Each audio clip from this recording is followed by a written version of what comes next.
صلى عليك الرحمن.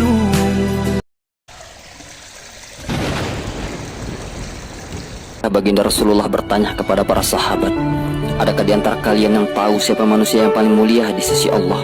Para sahabat pun menjawab, tentu engkau yang lebih tahu ya Rasulullah. Tiba-tiba Nabi Muhammad menundukkan wajahnya.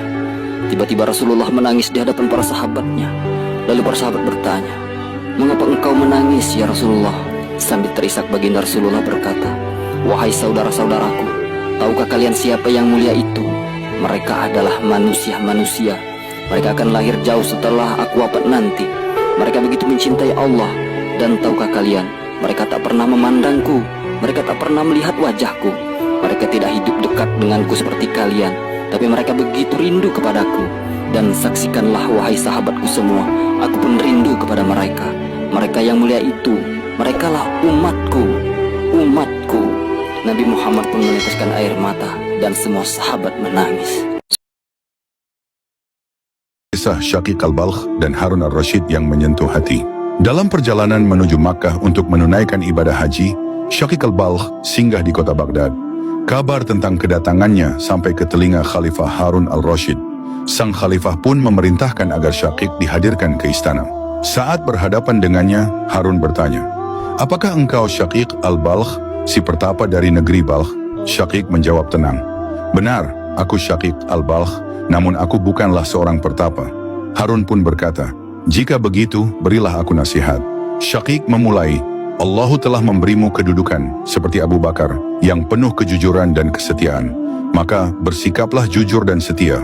Allah juga telah memberimu keagungan seperti Umar, yang mampu membedakan antara kebenaran dan kebatilan. Maka berlaku adillah sebagaimana Umar.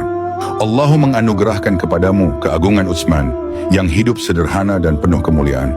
Maka hiduplah dengan kesederhanaan dan kemuliaan. Dan Allah memberimu warisan kebijaksanaan, Ali bin Abi Thalib. Maka bersikaplah bijaksana dan adil seperti beliau. Lanjutkan, pinta Harun. Syaqiq melanjutkan, Allah memiliki tempat yang bernama neraka.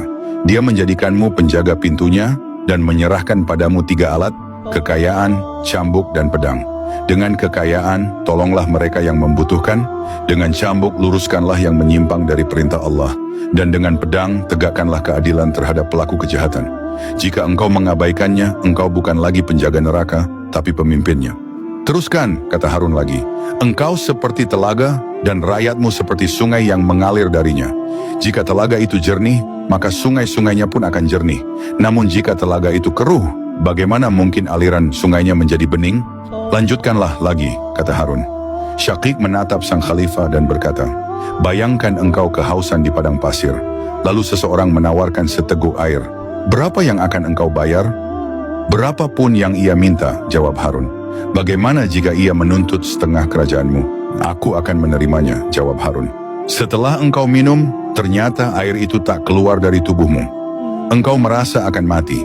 Lalu seseorang datang menawarkan kesembuhan, asalkan kau serahkan sisa kerajaannya. Apakah kau setuju? Tentu, jawab Harun. Syaqiq menunduk dan berkata, lalu mengapa engkau membanggakan kerajaan yang nilainya hanyalah seteguk air yang masuk, lalu keluar dari tubuhmu? Mendengar itu Harun al-Rashid menangis. Ia terdiam dalam keharuan dan melepas kepergian Syaqiq al-Balkh dengan penuh hormat.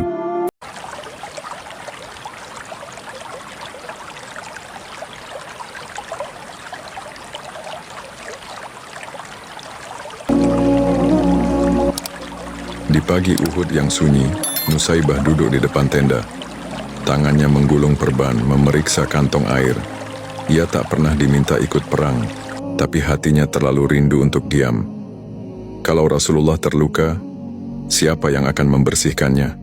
Kalau beliau haus, siapa yang akan memberinya air? Matanya menatap tenda tempat Rasulullah berada. Hatinya hanya punya satu tujuan, melindungi nyawa kekasih Allah dengan tubuhnya sendiri. Tiba-tiba, para prajurit terguncang. Pasukan pemanah melanggar perintah. Musuh menyerbu balik. Nusaybah mendongak, matanya menyorot cemas. Di mana Rasulullah? Beliau terjebak. Tanpa ragu, ia lempar kantong air. Ia sobek kain tenda. Diambilnya pedang. Wahai jiwaku, bersiaplah. Jangan biarkan kekasihmu disentuh oleh kebencian mereka. Ia tak tunggu panggilan. Ia berlari menuju api peperangan demi tubuh yang paling dicintainya di dunia. Darah, debu, teriakan. Rasulullah tersudut, hanya dilindungi segelintir sahabat.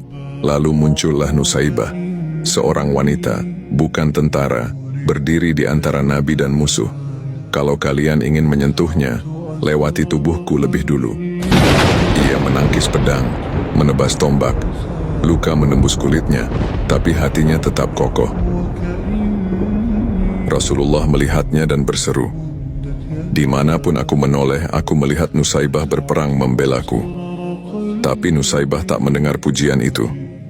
Ia hanya dengar satu suara dalam hatinya, "Jangan biarkan Nabi tersentuh. Jangan biarkan beliau berdarah, walau tubuhmu harus hancur." Kakinya gemetar, bajunya robek. Luka di pundaknya dalam, tapi ia tak mau duduk. Putranya datang ingin merawatnya, tapi Nusaibah menggeleng. Apakah Rasulullah masih selamat? Anaknya mengangguk, maka ia kembali bangkit. "Selama nyawa masih di dada, aku akan berdiri." Setiap tetes darahnya seolah berkata, "Aku tak ingin Nabi menangis. Aku tak ingin beliau bersedih. Biar aku yang menderita, asal beliau tidak." Sore itu Rasulullah menatap Nusaibah. Tubuhnya penuh luka, wajahnya kelelahan, tapi matanya bersinar seperti bulan purnama. Rasulullah mendekat dan bersabda, "Ya Allah, jadikan Nusaibah dan keluarganya sahabat-sahabatku di surga." Air mata mengalir di wajah wanita itu. "Kalau hari ini aku mati, cukup sudah bagiku, karena beliau selamat, karena beliau tersenyum." Ia tak ingin surga karena luka. Ia ingin surga karena cinta yang tak sanggup ia sembunyikan kepada nabinya.